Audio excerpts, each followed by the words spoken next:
Pemirsa, kita akan memasuki Habar Nang Panambayan. Pemerintah Kota Banjarmasin terus mencari pendapatan dari berbagai sektor agar pembangunan di Kota Seribu Sungai ini terus berkesinambungan.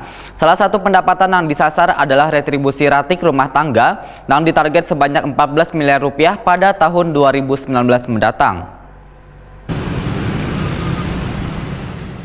Pemerintah Kota Banjarmasin terus mencari pendapatan dari berbagai sektor agar pembangunan di Kota Seribu Sungai ini terus berkesinambungan. Salah satu pendapatan yang disasar adalah retribusi ratik rumah tangga yang ditarget sebanyak 14 miliar rupiah pada tahun 2019 mendatang. Kepala Dinas Lingkungan Hidup Banjarmasin Muhyar Waitakoni Prima TV jelang tengah hari Kamis 15 November 2018 memadahkan target perolehan pendapatan asli daerah dari retribusi ratik melalui pembayaran di rekening PDAM telah ditetapkan pada APBD perubahan 2018 ini. Bila sebelumnya ditetapkan sebesar 13 miliar rupiah, kemudian pada APBD perubahan naik menjadi 14 miliar rupiah. Pada APBD murni tahun 2019 kembali ditetapkan 14 miliar rupiah. Sedangkan realisasi PAD di sektor retribusi ratik ini, ujar Muhyar, kini telah mencapai 80%. Nang diharapkan pungutan retribusi ratik rumah tangga sampai bulan Desember mendatang mencapai target. Terus berkembangnya perumahan penduduk di Kota Seribu Sungai ini secara otomatis akan meningkatkan pula pembayar retribusi ratik.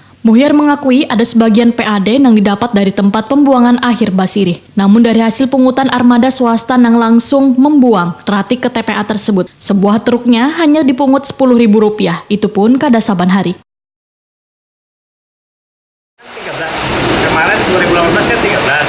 Nah, realisasi sampai di APBD perubahan sudah kita naikkan juga menjadi 14. Realisasinya sudah sekitar 80%. Jadi kemungkinan di 2019 40 miliar pasti dicapai. Misalnya ada kenaikan retribusi Karena kalau kenaikan tarif ada, potensinya aja, potensinya memang ada. Karena ada beberapa pemukiman baru kan, mereka tentu pasang BBM kan. Nah dari situ nyantol di situ terus dicampurnya. Selain retribusi sampah kita ini apalagi Pak, nang ada ibaratnya di DLH ini. Yang harus itu disampaikan untuk PAD-nya retribusi sampah. Lainnya juga. Lainnya dulu HO sudah dihapus. TPS. Itu kan dapat harga retribusi itu. Yang retribusi sampah itu. Jadi kalau dulu kan ada HO nya sudah dihapus ya. Ada boleh lagi. TPA TPA kan udah retribusi juga. Retribusi sampah juga kan yang dibuang ke TPA oleh mobil besar itu kan ada bayar ada 10.000 itu salah satunya yang bisa dibuang. Muhyar menambahkan DLH Banjarmasin akan terus meningkatkan program kebersihan di Banjarmasin sebab intensitas produksi ratik saban harinya makin meningkat hingga mencapai 650 ton sehari. Warga pun diminta untuk kada sembarangan membuang ratik agar Kota Seribu Sungai ini tetap menjadi kota nang barasih wan nyaman.